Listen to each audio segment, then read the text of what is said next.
Bună ziua și bine ați venit la Școala de Grijă, un podcast Dr. Max. Sunt multe podcasturi despre sănătate, dar de cele mai multe ori auzim doar perspectiva medicului.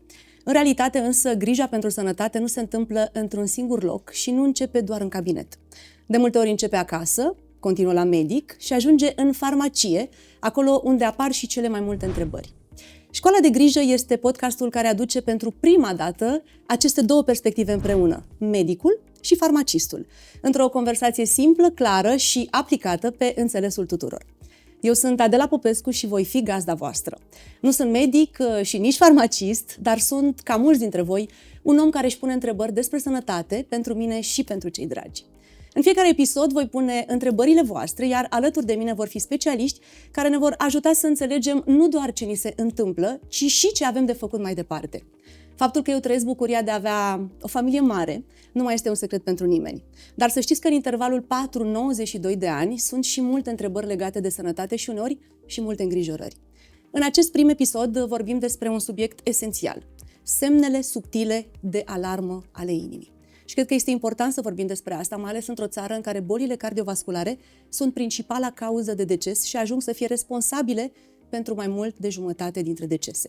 Asta înseamnă că de foarte multe ori semnalele există, dar nu sunt recunoscute sau sunt ignorate. Alături de mine acum sunt domnul dr. Ștefan Busnatu, medic primar cardiolog, și Mihaela Nica, farmacist Dr. Max. Mă bucur foarte mult să vă am alături în această călătorie ce sper eu să ofere foarte multe răspunsuri celor ce ne privesc acum, pentru că se întâmplă de cele mai multe ori să ajungem în cabinetul medicului atunci când deja lucrurile sunt grave.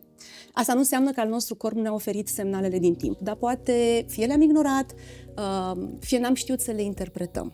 Și tocmai de aceea este important ca noi împreună astăzi să învățăm să descifrăm mai bine ce ne spune corpul nostru. Așa că aș vrea să pornesc cu prima întrebare și să-mi spuneți la ce ne referim mai exact când spunem semnalele inimii. Care sunt semnele acelea subtile prin care corpul nostru ne transmite că inima noastră nu funcționează optim? Inima noastră e motorul care ne ține în viață, motorul care ne dă vitalitatea de a face lucruri. Și dacă este să discutăm despre semnele astea subtile care ne conduc către o potențială alarmă cu privire la sănătatea inimii, trebuie să avem în vedere că atunci când motorul nu mai trage, începem să obosim. Da? Și oboseala poate reprezenta un semnal de alarmă care merită investigat pentru a vedea dacă e componentă cardiacă, adică dacă inima a început să sufere sau dacă sunt afectate alte organe. Ăsta e un lucru extrem de important de avut în vedere. Deci acesta ar fi un prim lucru la care ar trebui să fim atenți. Care ar mai fi? Care e cel mai rudimentar, pentru că după oboseală, mai ales când începem să ne forțăm mai mult, pentru că vedem că nu mai putem să facem lucruri cum făceam înainte, să urcăm 2-3 etaje de bloc, spre exemplu, ne oprim la un etaj, s-ar putea să forțăm și după ce forțăm începem să avem ceva dureri toracice. Și ăsta e un alt lucru care este extrem de important, pentru că atunci când discutăm de suferința inimii și de faptul că inima în sine, fiind un mușchi, ea trebuie să-și primească hrană prin artere.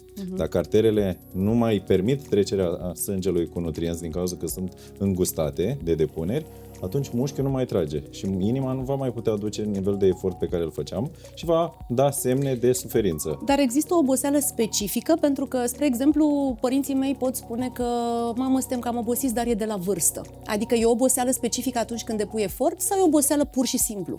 Ideea generală e că aici apare necesitatea de a te monitoriza și de a face controale. Adică un lucru care este extrem de important pentru a preveni și pentru a preîntâmpina evenimente precum infarctul de miocard sau apariția insuficienței cardiace, atunci când începi să simți că în vitalitatea ta pe care o ai de zi cu zi au început să apară diverse interferențe și vezi că ești din ce în ce mai obosit, ar trebui să investighezi.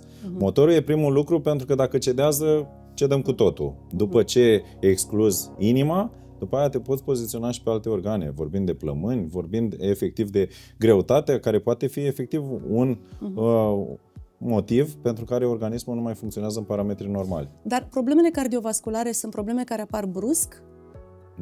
Nu apar. Sau ele apar în timp? Din păcate, lucrurile astea se întâmplă în timp, silențios, exact cum ați început. Acum, contextul discuției noastre eu mi-aș permite, pentru că mi s-a părut foarte frumoasă expresia asta cu intervalul ăsta de vârstă între 4 și 92 de ani de experiență și de viață. E important să avem în vedere că acolo trebuie să înțeleagă oamenii că ar trebui să mergem către 90-100 de ani. Asta înseamnă longevitate și oamenii din România, pentru că vorbeați efectiv de partea asta de mortalitate mare, de boli cardiovasculare, de suferință și de povară, oamenii trebuie să înțeleagă că la 60-70 de ani nu înseamnă cât ai trăit viața. Trebuie să te duci 90, 100, 110, pentru că de asta vorbim de prevenție, vorbim de tehnologie. De calitatea vieții. Și de calitatea vieții, bineînțeles.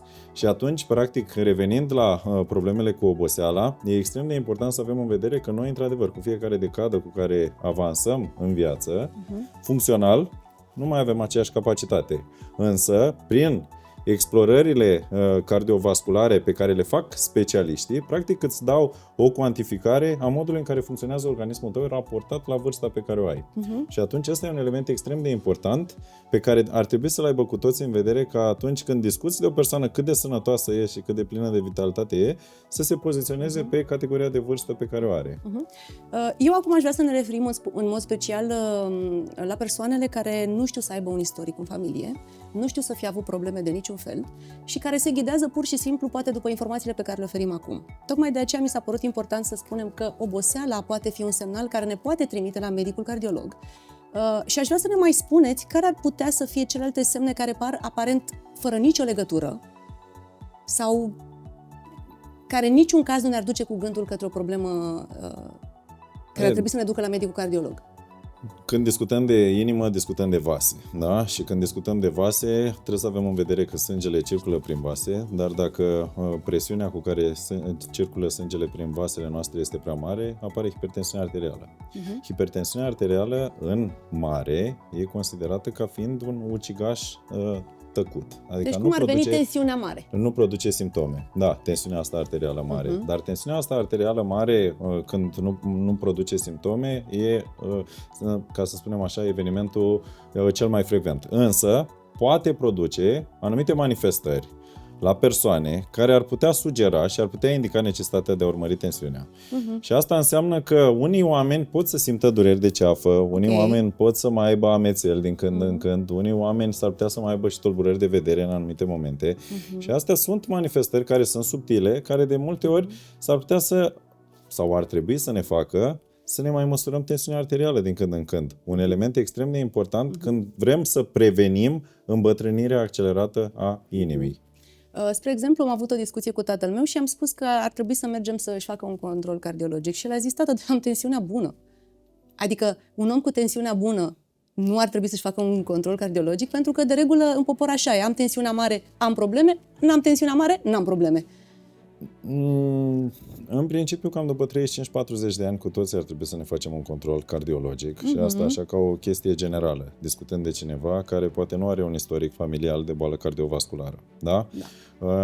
Și după ce îți faci controlul ăsta cardiologic, pe lângă faptul că evaluezi tensiunea arterială, dar evaluezi și ce se întâmplă în sângele tău, cum e colesterolul, cum sunt valorile de zahăr, de glucoză, pentru că asta glicemia e determinată și e extrem de importantă pentru echilibru general al sistemului cardiovascular, cum funcționează ficatul, cum funcționează rinichii, toți parametrii ăștia se pun ca să zicem așa, într-un calculator de risc și medicul ar trebui să-ți cuantifice ție un status. Dacă statusul tău e de risc cardiovascular mic, atunci ești bine și lucrurile ar trebui să meargă pe o fereastră de timp poate de 2-3 ani de zile în care să-ți continui viața și peste 3 ani de zile revii la un control pentru a vedea care e statusul. Deci pentru o inimă sănătoasă, cam o dată la 3 ani ar trebui să ne facem un control de rutină. Cam așa ar fi cel mai... După ce vârstă? Păi, asta ziceam, cam după 35-40 deci după 35-40. Da.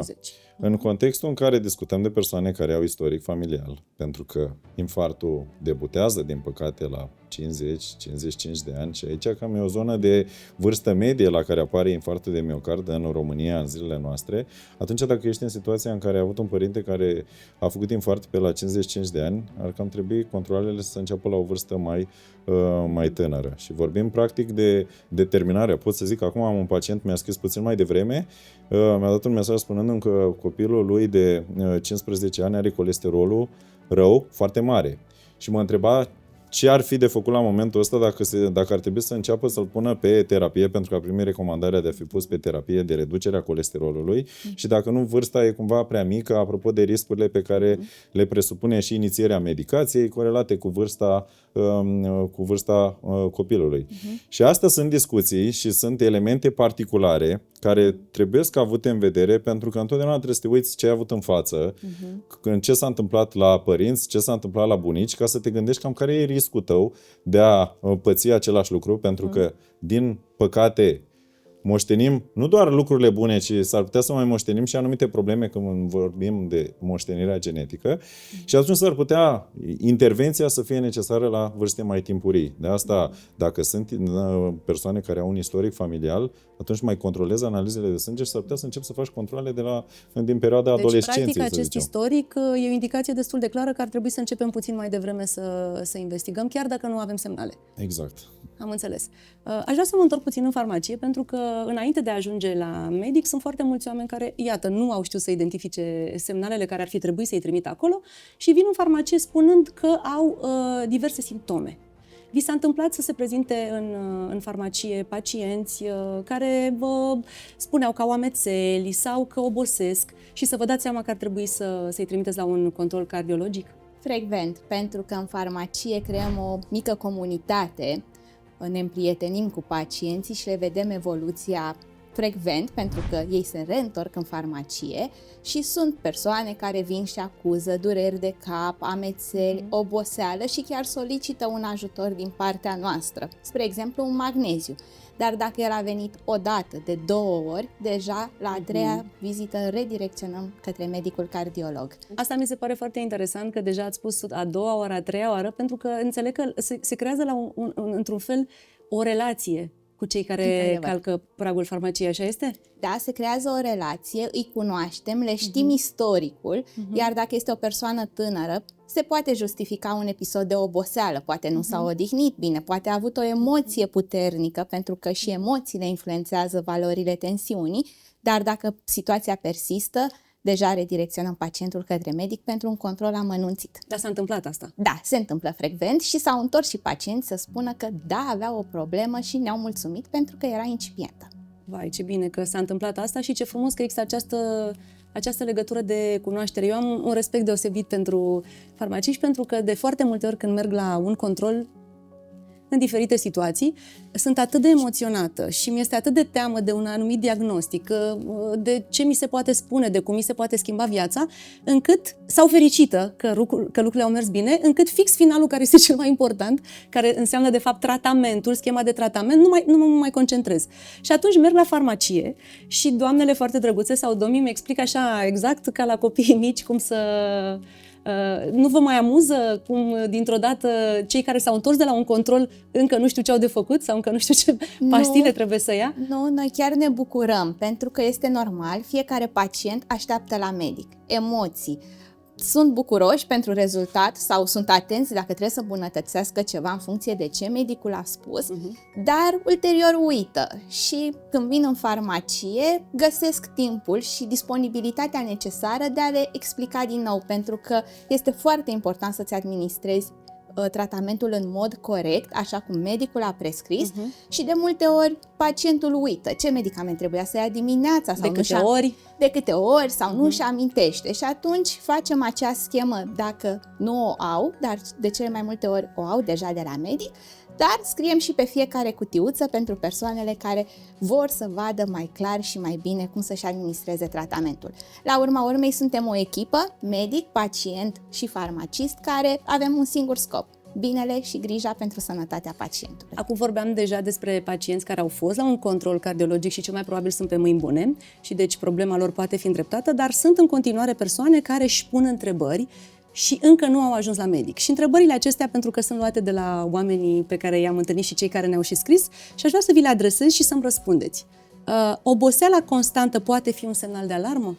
Exact ce ziceam puțin mai devreme, e foarte important că atunci când trece o perioadă de 2-3 luni de zile și noi sesizăm că capacitatea noastră de efort s-a redus, în termeni medical se numește dispnee. În termeni mai laici zici că începe să apară lipsa de aer la eforturi mai mici. Da?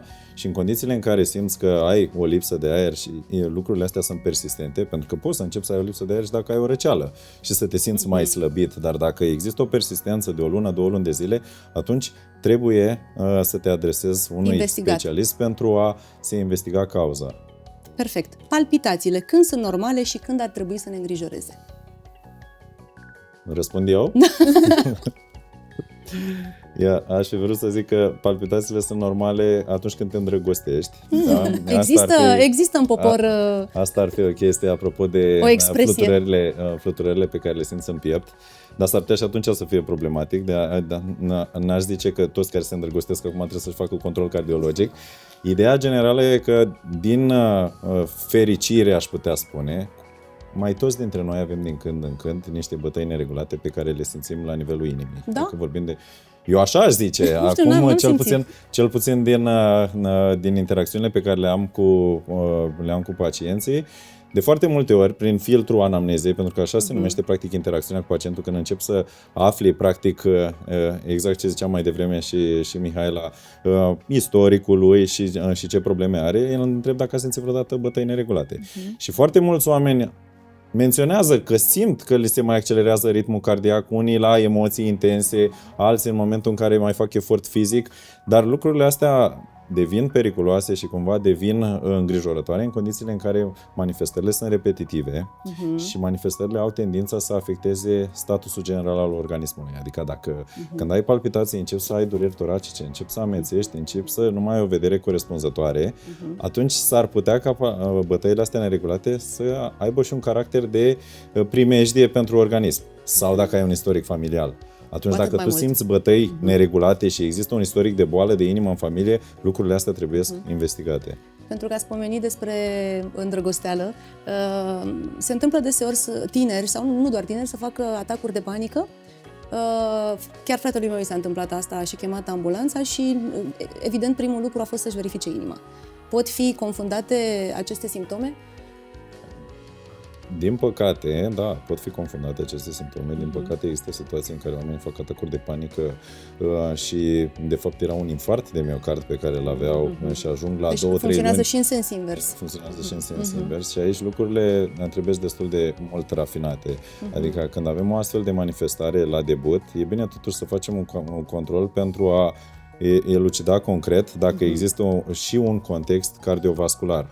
Pentru că dacă poate acum 10 ani de zile, poate nu aveam nici datele din cercetări și statisticile pe care le avem acum cu privire la incidența asta de care discutam, că apar problemele la inimă la vârstă mai tânără, da? Avem pacienți în garda de infart la spital care ajung la 25-30 de ani cu infart care prezentat la 24 sau 48 de ore, în care a fost inițial considerat un atac de panică. Da. Deci este extrem de important când sunt astfel de manifestări, mai ales la primul episod, în contextul în care ai o senzație de sufocare, strâns de gât, dureri toracice, care ține mai mult de 10-20 de minute, e extrem de important totuși să te adresezi unui serviciu medical pentru a se exclude o problemă cardiacă. Ați experimentat asta în farmacie? Da, am experimentat și întotdeauna redirecționăm pacienții pentru că ei au tendința o să-mi treacă sau am mai avut și mi-a trecut. Dar nu, noi redirecționăm către un control de specialitate tocmai pentru a preveni o agravare. Au fost și situații în care, da, s-a sunat la 112 pentru că nu puteam să-l ajutăm, dar sunt rare. Bun, am pomenit, dar aș vrea să specificăm în continuare, respirația greoaie sau lipsa de aer, ce poate indica? Funcționarea ineficientă a inimii, a plămânului sau a amândurora, ca să spunem așa. Pentru că în contextul în care nu mai avem suficient aer, ne punem problema că la mușchii noștri nu mai ajunge suficientă hrană astfel încât să funcționeze corespunzător. Da? Și implicit creierul nu mai primește suficient oxigen și practic ne se creează senzația asta de lipsă de aer. În contextul ăsta, practic e foarte important să avem în vedere că prima dată ne uităm la carcasa noastră. Da? Dacă carcasa e mare și asta înseamnă că am cam luat în greutate și nu mai suntem nici supraponderali, s-ar putea să fie ajuns obezi, atunci, practic, suntem în situația în care dacă noi avem o inimă care e dimensionată funcțional pentru un organism de 80 de kg și ea trebuie să funcționeze pentru un organism de 120 de kg, exact. S-ar putea motorul ăla să nu mai tragă corespunzător. Și atunci să apară lipsa asta de aer. Da? Pe de altă parte, există și problema în care noi, expunându-ne la factori de risc, că și asta e o problemă destul de mare dacă e să discutăm de prevalența, adică cât de mulți din populație fumează, suntem în situația în care s-ar putea să avem și o afectare pulmonară, pentru că noi fumăm voit, unii dintre noi, ne mai expunem involuntar și la poluarea atmosferică și atunci plămânii noștri încep să sufere. Da? Și de cele mai multe ori când discutăm de lipsa asta de aer, e foarte important să avem în vedere că afectările nu sunt unilaterale, adică nu avem un singur organ care e afectat, ci de cele mai multe ori, din păcate, există o afectare și la nivelul plămânului, inima trebuie să tragă prea mult, s-ar putea mușchii noștri să nu mai fie antrenați corespunzător și atunci să începem ușor să simțim Probabil că de aceea și simptomele de sunt atât de debusolante și din multe direcții, pentru că de fapt sunt afectate mai multe organe.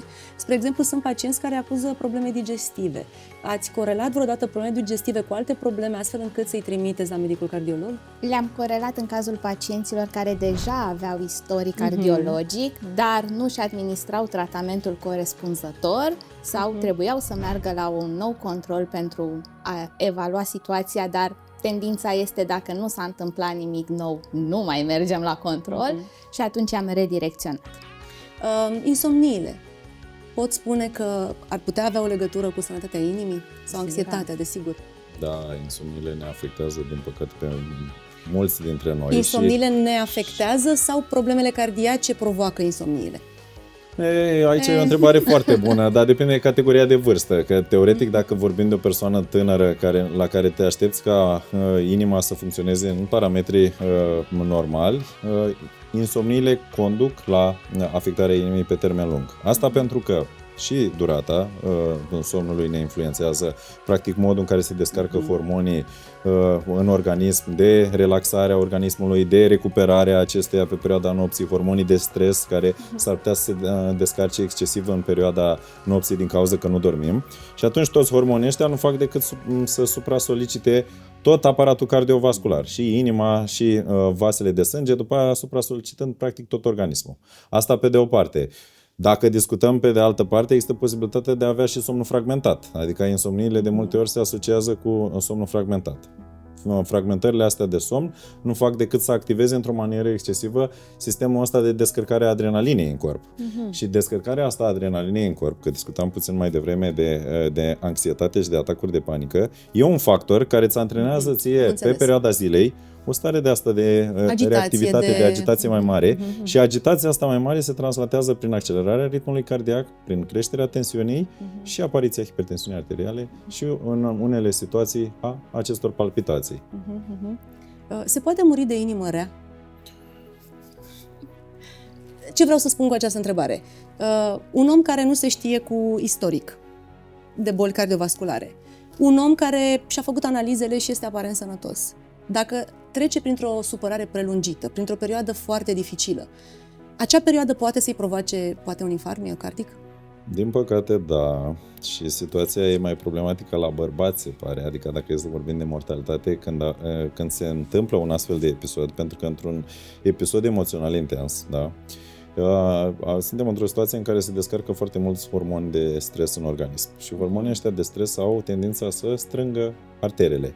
Le strâng, se contractă și dacă pe arterele respective există ceva depuneri, s-ar putea ca prin ele, din cauza că s-au și strâns și existau depuneri, să nu mai poate trece sângele. Dacă nu mai poate trece sângele către o zonă din mușchiul inimii, care e hrănită de artera aia, s-ar putea să se producă o suferință cardiacă care se translateze în infarct. Da? Dacă infarctul e mare, s-ar putea să mori. Problema e de așa natură că, în contextul bărbaților, bărbații au tendința să aibă o afectare aterosclerotică. Dacă să se enerveze mai tare. Cum se numește. Nu neapărat, cred că consumul e mai mare la femeie.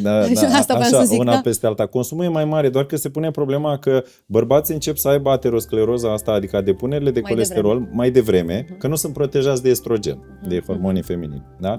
Și atunci, în condițiile în care apar la bărbați manifestările astea și apare spasmarea, fiind afectarea pe mai multe vase difuză și se strâng toate arterele, impactul e mai mare pe mușchi. mai intens. Și tocmai de asta există în literatură documentate cazurile de mortalitate.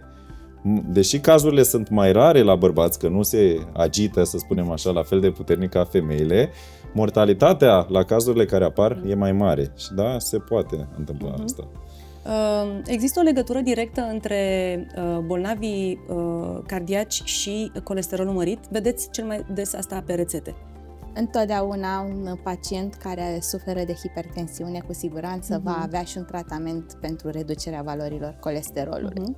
Dar și pacienții care își fac analize și au valori puțin crescute încep să aibă un regim și încurajăm să aibă o dietă care să ajute la diminuarea valorilor colesterolului sau pot folosi diferite extracte vegetare care pot fi ajutătoare în reducerea valorilor colesterolului. Pentru un om aparent sănătos care vrea să-și facă acel control sau analizele anuale, să spunem, care sunt analizele specifice pentru a descoperi dacă sunt ceva probleme cardiace, din sânge, analize din sânge? Baza e să verificăm profilul lipidic, adică cum sunt grăsimile noastre, exact ce vorbeam puțin mai devreme, în sânge. Vorbim de colesterolul total, vorbim de colesterolul bun, care e HDL-ul, colesterolul rău, care e LDL-ul, trigliceridele, care de fapt sunt grăsimile circulante, da?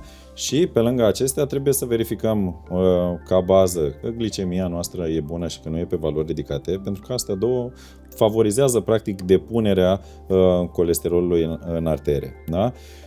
Pe lângă aceste analize, la momentul actual mai sunt studiați și publicate niște analize mai specifice, cum ar fi lipoproteina A, spre exemplu, sau apolipoproteina B, care sunt niște analize mai particulare, care îți indică în mod specific dacă există și un risc genetic mai mare de a avea evenimente cardiovasculare adverse și totodată dacă există și un risc personal al tău ca colesterolul ăla care e circulant să se depună într-o manieră mai agresivă pe vasele de sânge. Da? Și lucrurile astea, apropo de discuție la nivel de intervenție, sunt extrem de importante și eu personal cred că farmacistul are un rol extrem de important în tot contextul ăsta de ghidare a unui om.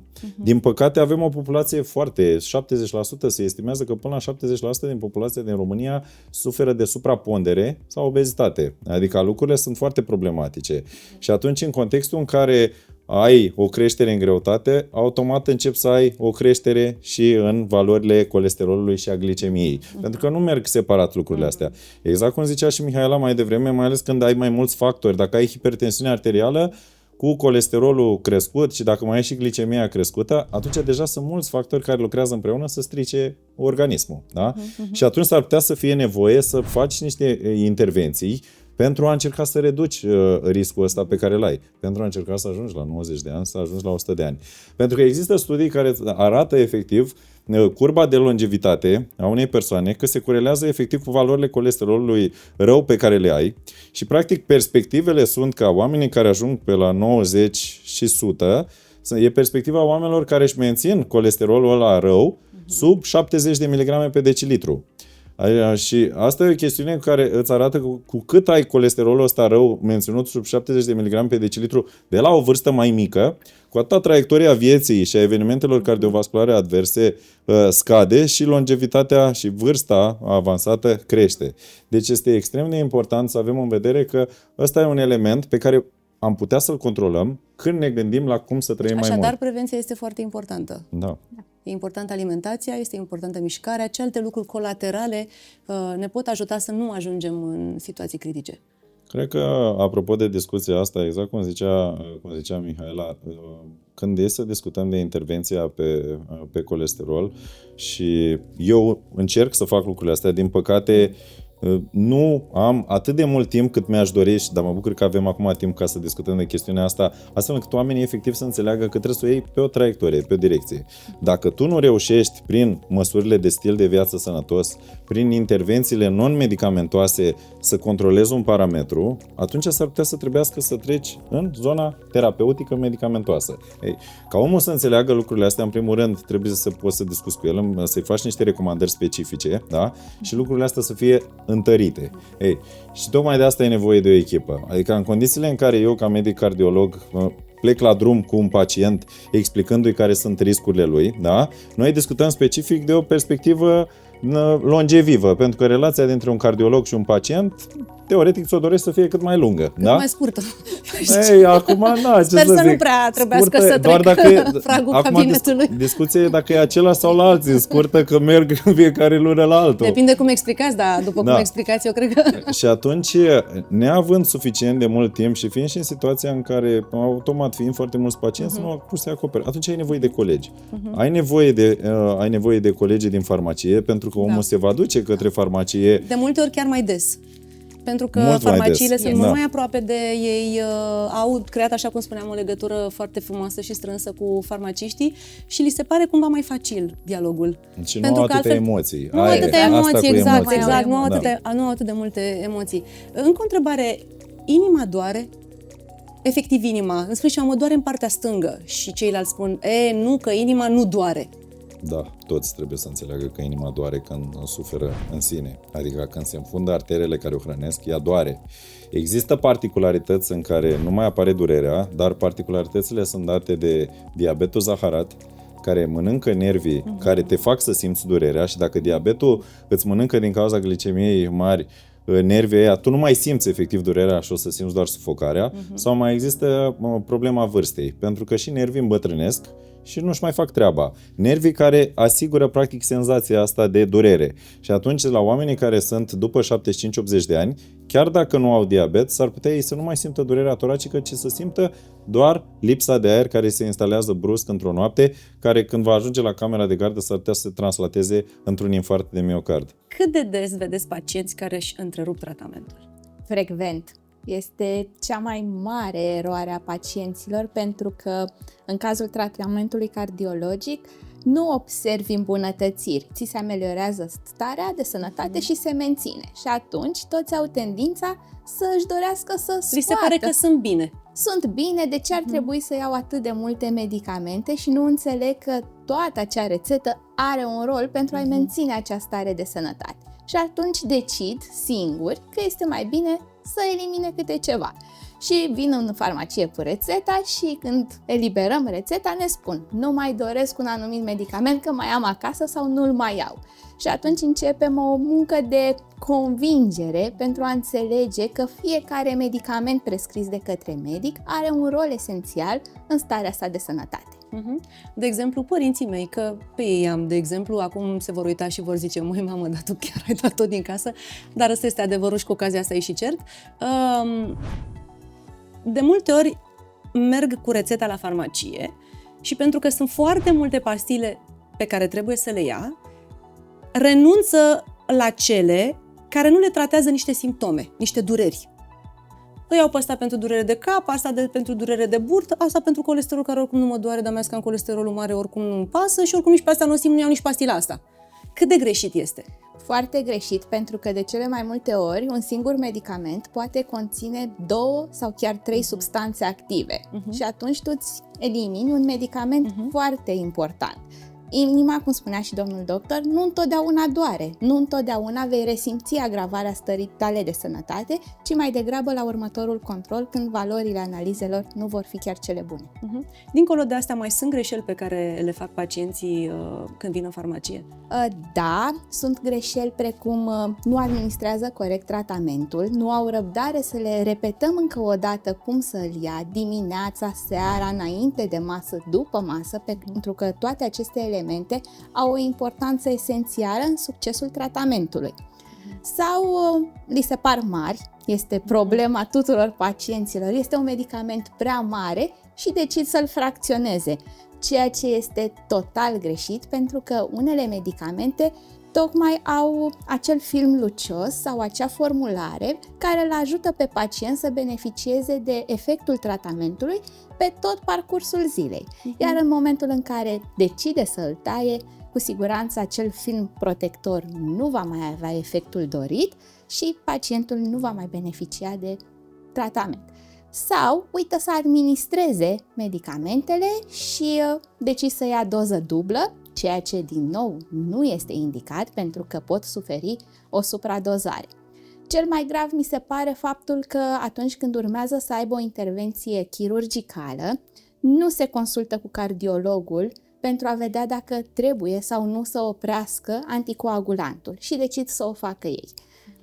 Din Dar nou, care nu este bine. cea mai des întâlnită întrebare pe care o primiți în farmacie? De ce trebuie să administrez atât de multe medicamente? Deci tot la asta ne oprim. Da, pentru că, în general, un pacient senior care suferă de complicații poate avea până la 7 medicamente pentru tensiune, dar în același timp mulți dintre ei au și alte afecțiuni asociate, diabet sau alte probleme. Și atunci numărul de medicamente crește, iar complianța pacientului nu este foarte mare în a administra alte medicamente. Dar cât de grav este pentru un pacient care vine să-și trateze simptomatic, nu știu, o răceală, o durere de cap, având și probleme cardiologice?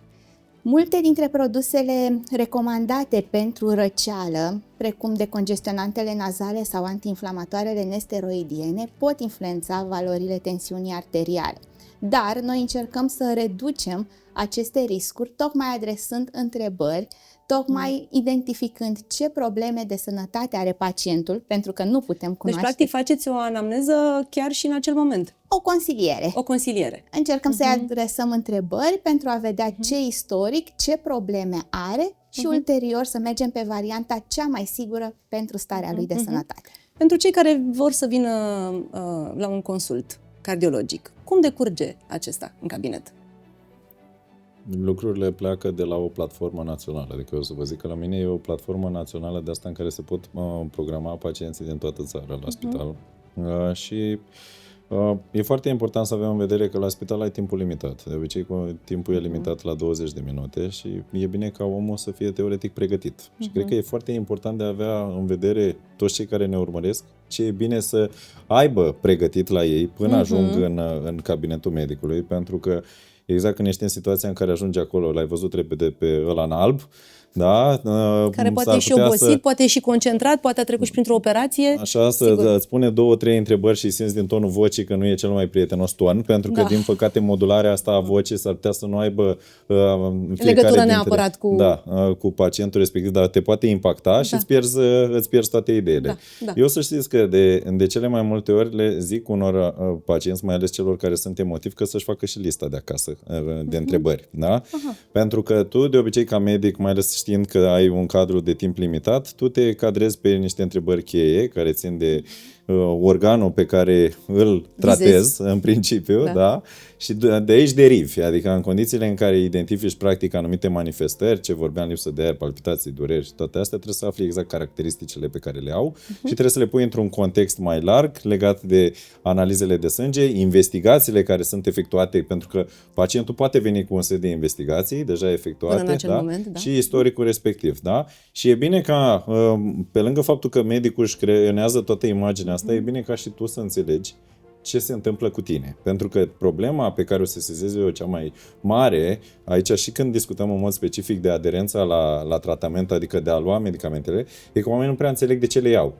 Și atunci, dacă ei nu prea înțeleg de ce le iau, după o lună, două, exact cum ziceați, dacă nu mă afectează, nu simt eu nu-mi dau o stare mai bună, cu toate astea, nu le voi lua. Așa că să vă dau un exemplu. Dacă eu îi dau cuiva care nu prea face sport cu enzima Q10, după o lună vine și zice că ai vitamina extraordinară care i-a redat lui vitalitatea. Restul pastelor nu au ce importanță. Cu enzima Q10 a făcut toată diferența. Ei, tocmai asta e ideea, că în condițiile în care tu ai niște întrebări care sunt prestabilite, mai ales dacă ai emoții, e foarte bine să le adresezi ca să te lămurești.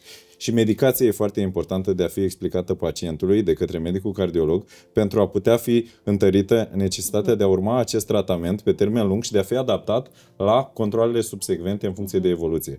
Pentru că eu aș putea să vă zic că cu pacienții pe care i-am, ajung la o formă de negociere. Adică dorința mea e de a scoate din tratamentul lor în condițiile în care își ajustează stilul de viață.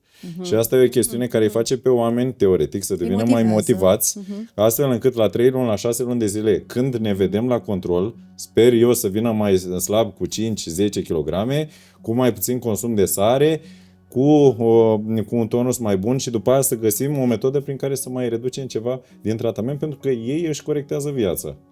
Deci pentru că timpul este limitat, să le spunem celor care ne privesc că ar trebui să fie pregătiți cu analizele medicale pe care le-au deja făcute. Exact. Da? Cu întrebările cel mai bine să fie notate și să fie foarte, foarte fermi în privința tratamentului pe care deja îl administrează. Exact.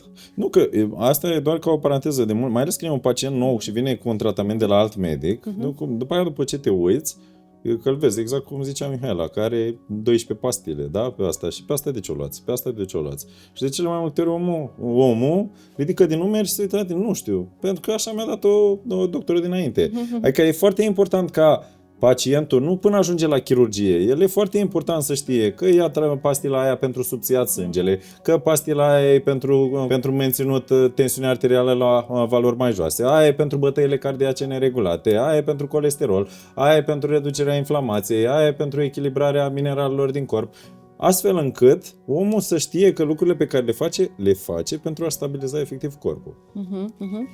Bine, acum pacienții de cele mai multe ori vin foarte informați, cred că și în farmacie își stabilesc exact ce elimină și ce nu și cu atât mai mult la controale pentru că vin pregătiți de internet, nu? Cât de mult deranjează pacienții care vin deja informați din punctul lor de vedere și care pot pune la îndoială sfaturile?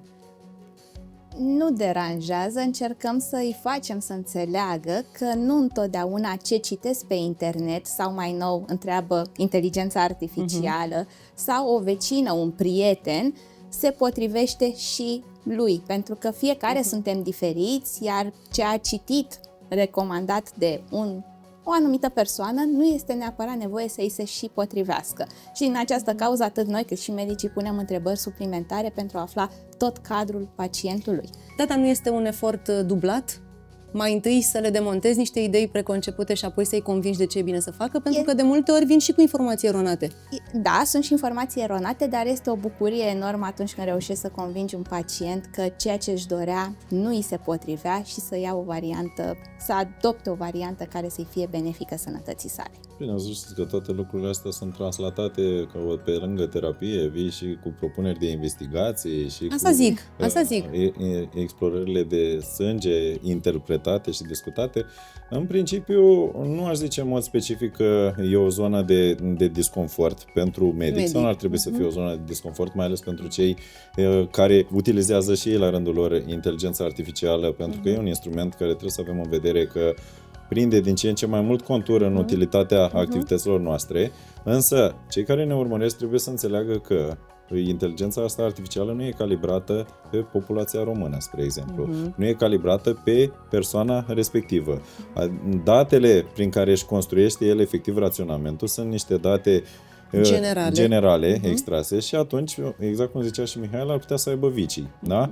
Și de foarte multe ori găsești 90% din informație care e validă și îi zici că da, e foarte bine așa cum v-a explicat cu toate astea, dar chestia asta nu vi se aplică. Da? Și într-o formă sau alta te scutește și pe tine de o multă treabă și de multe explicații, pentru că cât de cât noțiunile asimilate. Tu ai capacitatea ca medic de a filtra informația rapid și de a vedea că asta a fost partea bună pe care digerat și doar corectezi componenta care a fost anormală. De asta și în viața reală și în modelele de implementare a inteligenței artificiale pentru serviciile medicale, el e un instrument extrem de important care trebuie totuși validat de medic, pentru că e posibil să existe niște halucinații, niște informații neclare care trebuiesc excluse din diagnostic, din interpretări și așa mai departe. Dar e un instrument util atât pentru medic cât și pentru pacienți și populația generală, aș zice. Am ajuns în fața medicului, se face această anamneză, se verifică tot istoricul, continuăm cu un control? Sau ce se face la un prim control cardiologic? La ce să mă aștept? Păi că vorbim doar de primul control cardiologic și ne găsește cardiologul că nu avem niciun simptom, în principiu să zicem că avem. Aici e problema, că dacă începem să avem simptome, practic trebuie să intrăm pe un lanț de investigații pentru a vedea dacă acele simptome au un caracter benign, adică dacă ne pot pune, nu ne pun viața în pericol, vorbind în mod specific de potențiale dezechilibre care se pot produce în organismul nostru. Adică dacă e să discutăm de chestii generale, la femeile tinere, pe perioada activă, menstruația poate deveni o cauză pentru anemie.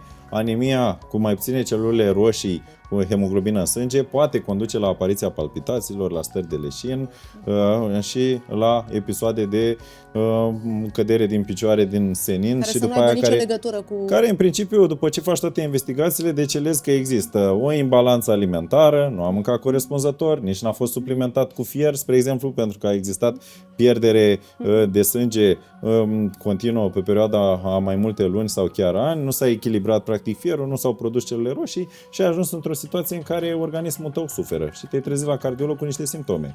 Asta pe de-o parte, ăsta e un exemplu. Pe lângă asta, problemele cele mai mari sunt atunci când începi să ai discuții legate de durerile toracice.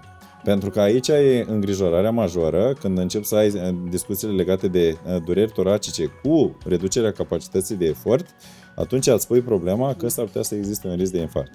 Și atunci posibil să continuați și, de exemplu, o ecografie cardiacă este suficientă pentru a vă lămuri dacă sunt probleme sau nu, în prima fază? Nu e suficientă pentru a lămuri dacă sunt probleme, pentru că mecanismul ăsta prin care apare infarctul de miocard e un stres care apare pe corp, fie că vorbim de nervi, fie că vorbim de un pulsiu hipertensiv, fie că vorbim de un efort exagerat. Sau mare, nu neapărat exagerat, sau expunerea la frig.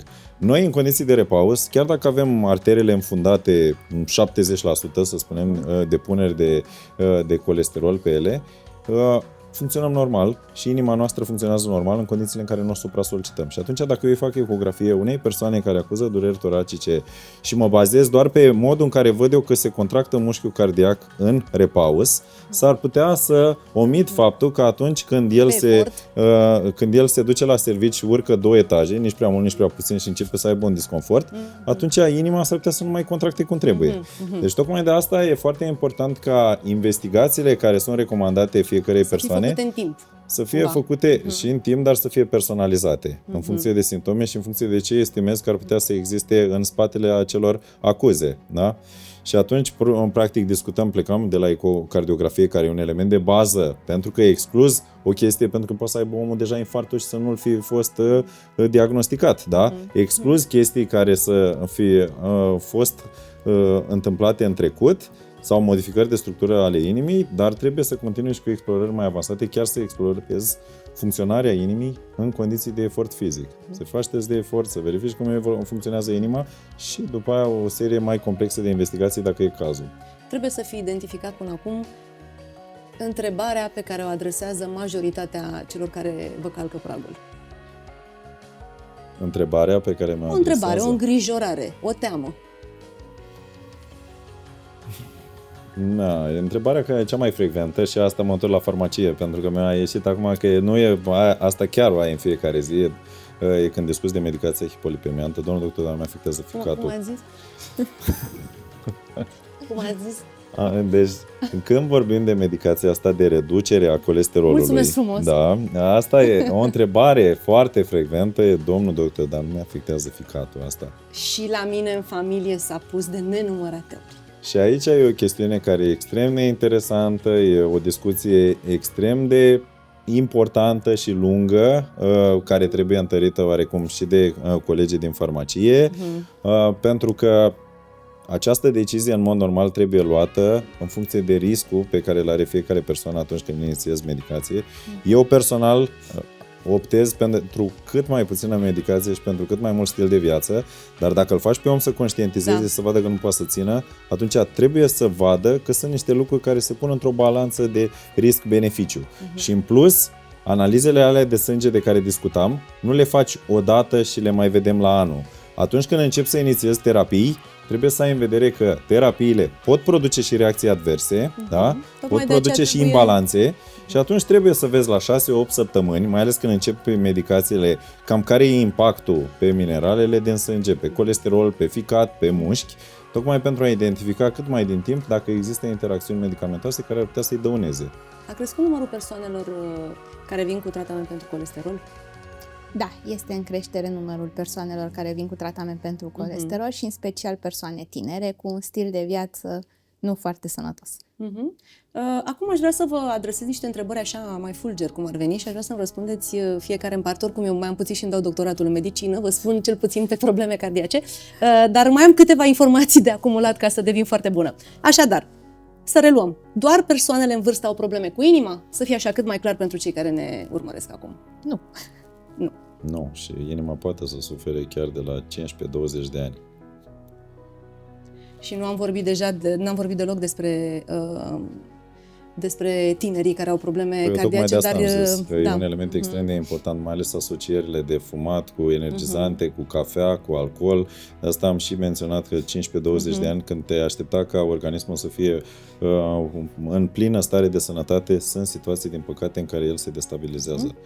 Dacă ești activ și faci sport, ești complet protejat?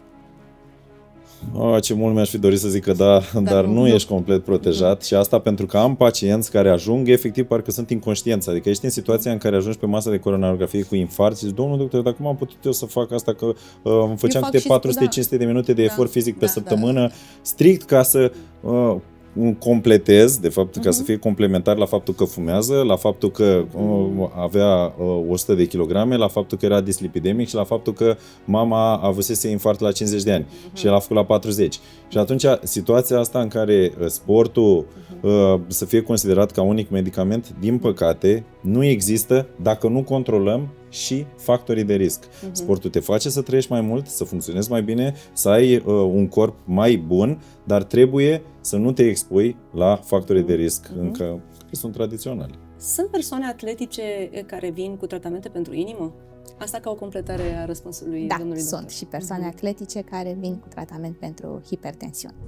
Deci sportul protejează, dar nu total. Nu total, exact. Pentru că chiar dacă facem mișcare, există alți factori care ne afectează sănătatea inimii.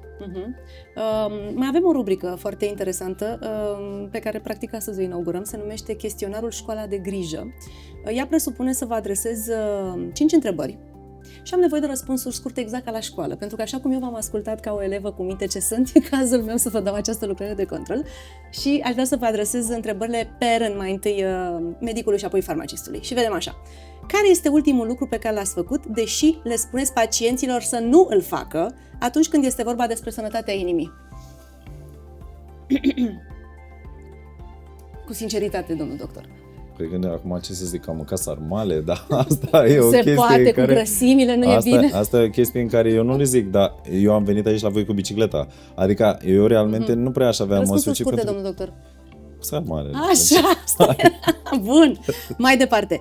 Ce vă frustrează mai mult? Asta am adresat-o, dar este mult mai clar formulată. Ce vă frustrează mai mult? Pacienții care nu vin deloc sau cei care vin cu diagnosticul deja făcut pe ChatGPT?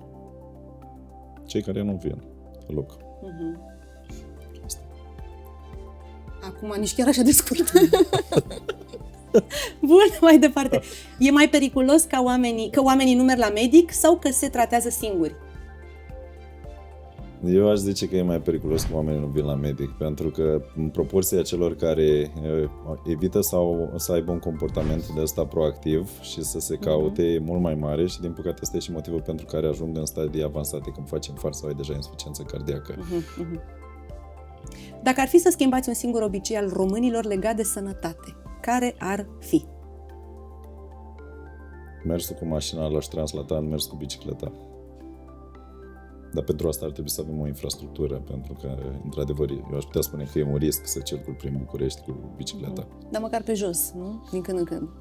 Da, vorbim de a translata ca un beneficiu. Sincer, eu apreciez mersul, dar dacă vreau să-i dau vitalitate unui om, trebuie să-l pun să facă mișcare. Adică intensitatea de efort fizic moderată e foarte importantă ca tu să stimulezi ușor tot organismul tău să se recalibreze. Deci jogging-ul am putea spune că e bun. Eu aș zice că ajută e foarte bun. Mult, nu doar mersul alert. E foarte bun, doar că jogging-ul e o altă chestiune și o zic din perspectiva articulațiilor. În condițiile în care începi să faci jogging și nu ai o suprafață confortabilă pentru a alerga, mai ales dacă crești viteza, s-ar putea să ai alte probleme. Bun, continuăm chestionarul nostru. Care este ultimul lucru pe care l-ați făcut, deși le spuneți pacienților să nu-l facă, așa cum am zis? Este aceeași întrebare. Răspundeți-mi. Nu am dormit suficiente ore. Nu se poate. Se mai întâmplă. Ce v-a stresat atât de tare? Nu neapărat stresul, ci nu am reușit să-mi organizez agenda foarte bine și cred că nu am băut nici suficientă apă, deși le spun pacienților să se hidrateze. Să se hidrateze corespunzător. Bun. Ați recomandat vreodată unui pacient să nu cumpere nimic, ci să meargă întâi la medic? Nu i-aș spune că să nu cumpere, ci mai degrabă am consiliat pacientul, i-am adresat întrebările necesare și pentru că nu puteam să-l ajut în acea situație, cu siguranță l-am redirecționat către medic. Da. Ce e mai greu? Să convingi un pacient care are nevoie de mai mult decât un medicament sau să-l oprești din a lua prea multe? Cred că este mai greu să-l oprești din a lua prea multe, pentru că avem atât de multe surse de informare și pacienții au tendința de a administra produse care chiar conțin aceleași principii active și e destul de greu să-l convingi după ce deja și-a setat că vreau să iau un anumit produs să arăt mai tânără cu 10 ani, să o convingi că nu e necesar. Exact. Există alte priorități. Când aveți o problemă de sănătate, întrebați un coleg farmacist sau mergeți direct la medic? Merg către medicul specialist. Ce era să spuneți? Dar așa se întâmplă, nu? Cu adevărat. Da, chiar așa se întâmplă. Bun. Se spune românul se tratează după ureche. Din ce vedeți zi de zi, cât de adevărată este această vorbă? Da, este destul de adevărată. Avem tendința să convingem pacienții că nu tot ceea ce cred sau toate remediile pe care le știu de la bunici sau alte mămici sunt potrivite pentru ei. Eu am un partener care face sport. Face foarte mult sport, dar fumează. Eu nu fac atât de mult sport, nu fumez, dar am istoric. Cum cuantificăm acest echilibru? Cum cuantificăm riscul, de fapt? Care este mai mult predispus să aibă o afecțiune cardiacă în timp? Acum, discuția legată de partener e cât timp stați împreună. Pentru că dacă el fumează afară când e plecat și nu în prezența dumneavoastră, atunci nu avem o expunere pasivă la țigări. Da? În condițiile în care... Fumatul să-l afecteze pe el, nu pe mine. Nu, dar dacă fumează în aceeași incintă și atunci discutăm de o expunere dublă, crescută și pentru dumneavoastră, practic este o situație în care la fumatorul pasiv practic se consideră că riscul cardiovascular din perspectiva fumatului e asemănător. Deci, practic, eu sunt și fumătoare, practic, și am și istoric. Exact. Și atunci, per global, dacă el nu fumează pe balcon sau afară sau așa și fumează în același spațiu, atunci s-ar putea riscul cardiovascular să fie mai mare la dumneavoastră. Plus decât istoricul. pentru el. Exact. Plus istoricul. Dar ce mă poate salva având un istoric? Pentru că, din păcate, în familia mea, dacă ar fi să numesc o boală des întâlnită, a fost boala inimii, da? Putem să spunem așa, popular. Cum ar trebui să mă port eu acum? Care ar trebui să fie rutina mea? Ce ar trebui să fac eu din timp ca să nu ajung să se concretizeze o astfel de afecțiune? În primul rând să știm exact ce se întâmplă în sânge la momentul ăsta și să vedem că grăsimile, că zahărul e echilibrat, da? Asta pe de o parte. Și dacă e să discutăm de mecanismele care conduc la apariția bolii de inimă și cum am putea să le întâmpinăm și să ne întoarcem la sport, sportul e un lucru care este extrem de important pentru că ce ar trebui să înțeleagă toți cei care ne urmăresc e că atunci când facem mișcare, noi stimulăm corpul nostru și stimulăm corpul nostru să producă și vase noi de sânge. Firișoare noi de sânge care s-ar putea să ajute teritoriile care deja au fost afectate pentru o anumită perioadă de timp și să facă mușchii din corpul nostru să funcționeze mai bine, inclusiv mușchiul cardiac. Și atunci, dacă vrei să-ți reduci practic un risc cardiovascular pe care l-ai genetic, în principiu trebuie să stabilizezi tot ce poți să stabilizezi din sânge, să te ferești cât mai mult de țigări și să începi să faci efort fizic la intensitate moderată, măcar 150 de minute pe săptămână. Asta este foarte important de știut și de specificat. Eu zic de acum încolo să nu mai primiți pacienții în farmacie decât dacă vin cu bicicletele. Cu ce ai venit? Cu mașina? Cumpărați o bicicletă sau vinde mașina și ia-ți 10. A fost o plăcere extraordinară să v-am invitați. Am avut emoții foarte mari pentru că vă respect pe amândoi în egală măsură și cine sunteți voi și ce reprezentați. Am învățat lucruri extraordinare și eu sper că cei care ne-au urmărit să fie mai informați și poate mai atenți la cum își trăiesc viața și cum își ascultă corpul. Poate că da, după discuția de astăzi, cel mai important lucru este să nu mai ignorăm ceea ce încearcă inima noastră să ne spună, pentru că de cele mai multe ori ea nu cedează brusc, iată. Cine trimite semnale, uneori subtile, pe care alegem să le amânăm sau să le explicăm altfel. Și poate că nu e vorba doar despre a le recunoaște, ci și despre a avea curajul să aflăm ce înseamnă ele. să nu ne fie teamă să mergem la medic, să nu ne fie teamă să întrebăm și să nu plecăm nici din cabinet, nici din farmacie fără răspunsuri. Pentru că uneori grija începe exact în momentul în care alegem să nu mai ignorăm. Vă mulțumesc foarte mult încă o dată pentru prezență și pentru toate explicațiile oferite. Eu sunt Adela Popescu, iar acesta a fost primul episod din Școala de Grijă, un podcast Dr. Max. Dacă v-a fost util, vă invit să rămâneți alături de noi, pentru că în episoadele următoare vom continua să povestim despre sănătate și nu numai. Ne reauzim curând! La revedere!